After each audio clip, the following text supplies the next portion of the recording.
మహారాష్ట్ర ఎన్నికల ముందు ఒక యూట్యూబర్ చేసిన ఛాలెంజ్‌ని ఇప్పుడు గెలిచిన బీజేపీ కూటమి పార్టీలు స్వీకరించబోతున్నాయా? లేదా? అసలు ఎవరు ఆ యూట్యూబర్? ఆయన చేసిన ఛాలెంజ్ ఏంటి? తెలుసుకునే ముందు మన ఛానల్‌కి కొత్తగా వచ్చిన వాళ్ళు సబ్స్క్రైబ్ చేసుకొని వీడియోస్‌ని లైక్ చేయండి. మొదటిసారి యూట్యూబ్ చరిత్రలోనే ఒక ఇండియన్ యూట్యూబర్ పొలిటికల్ పార్టీస్‌కి ఓపెన్ ఛాలెంజ్ చేశాడు. మహారాష్ట్రలో జరిగిన ఎన్నికల్లో పార్టిసిపేట్ చేసిన అన్ని కూటమి పార్టీలకు ఇండియన్ ఫేమస్ యూట్యూబర్ ధ్రువ రాటే అనే అతను మిషన్ స్వరాజ్ అనే పేరుతో రాజకీయ పార్టీలందరికీ ఓపెన్ ఛాలెంజ్ చేశాడు. ఫ్రెండ్స్, ధ్రువ రాటే ఏమన్నాడంటే, నా యూట్యూబ్ ఛానల్లో 25 మిలియన్ సబ్స్క్రైబర్స్ ఉన్నారు. అంటే 2.5 కోట్ల పైనే.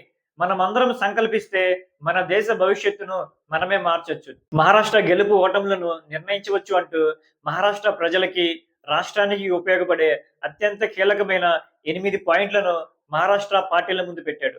ఈ 8 పాయింట్లను గెలిచిన ప్రభుత్వం అమలు చేయాలని ఓపెన్ ఛాలెంజ్ చేశాడు. అయితే వినే వాళ్ళకి కొంచెం ఫన్నీగా ఉండొచ్చు. ఒక యూట్యూబర్ ఏంటి పొలిటికల్ పార్టీస్‌కి ఛాలెంజ్ చేయడం ఏంటి? ఆ ఛాలెంజ్‌ని పొలిటికల్ పార్టీస్ యాక్సెప్ట్ చేయడం ఏంటి అని. ఫ్రెండ్స్, ధ్రువ రాటే ఒక సామాన్య వ్యక్తి కాదు. ఒక ఫేమస్ ఇన్‌ఫ్లుయెన్సర్.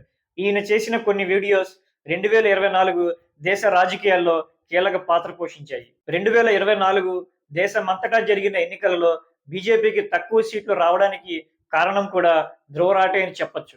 ధ్రువ రాటే చేసిన the Modi dictatorship, Indian electrical bond scam ఈ 2 వీడియోలు అయితే దేశ రాజకీయాల్లో కీలక పాత్ర పోషించాయి. అమ్ముడుపోయిన గోధి మీడియా ప్రభుత్వం చేస్తున్న స్కామ్లను, అక్రమాలను చూపించదు కాబట్టి ప్రజలకి నిజానిజాలు తెలియటానికి కొన్ని స్టేట్స్ లో అయితే ధ్రువ రాటే చేసిన వీడియోస్ ని ఎలక్షన్ క్యాంపెయిన్ లో వాడారు. ధ్రువ రాటే ఛాలెంజ్ గా ప్రజెంట్ చేసిన 8 పాయింట్స్‌లలో మొట్టమొదటి పాయింట్ ఏంటంటే రైతుల గురించి మాట్లాడాడు. రెండవ పాయింట్ రెయిన్ వాటర్ ని ఎలా స్టోర్ చేయాలో చెప్పాడు.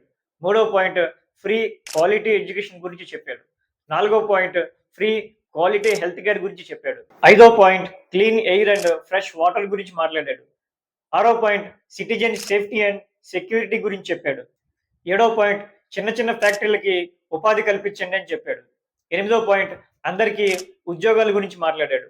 ఫ్రెండ్స్, ధ్రువ రాటే చేసిన ఛాలెంజ్ ని కాంగ్రెస్ తో పాటు అలయన్స్ లో ఉన్న అన్ని పార్టీలు ధ్రువ రాటే ఛాలెంజ్ ని యాక్సెప్ట్ చేస్తూ ధ్రువ రాటేకి ట్వీట్ చేశారు. కానీ బీజేపీ అలయన్స్ లో ఉన్న ఏ ఒక్క పార్టీ కూడా ధ్రువ రాటే ఛాలెంజ్ ని యాక్సెప్ట్ చేయలేదు. ఫ్రెండ్స్, ఈ వీడియో చేయడానికి రీజన్ ఏంటంటే, ఏదైతే ధ్రువ రాటే 8 పాయింట్స్ ని చెప్పాడో ఇవి శివాజీ మహారాజ్ యొక్క ఆశయాలు, కలలు కన్న స్వరాజ్యం.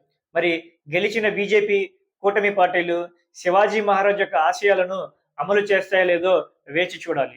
ఈ టాపిక్ మీద మీ అభిప్రాయాల్ని, ఒపీనియన్స్ ని కామెంట్స్ ద్వారా తెలియజేయండి. మన ఛానల్ కి కొత్తగా వచ్చిన వాళ్ళు సబ్స్క్రైబ్ చేసుకుని వీడియోని లైక్ చేయండి. మరోసారి మరో కొత్త వీడియోతో కలుద్దాం. అప్పటి వరకు జై హింద్.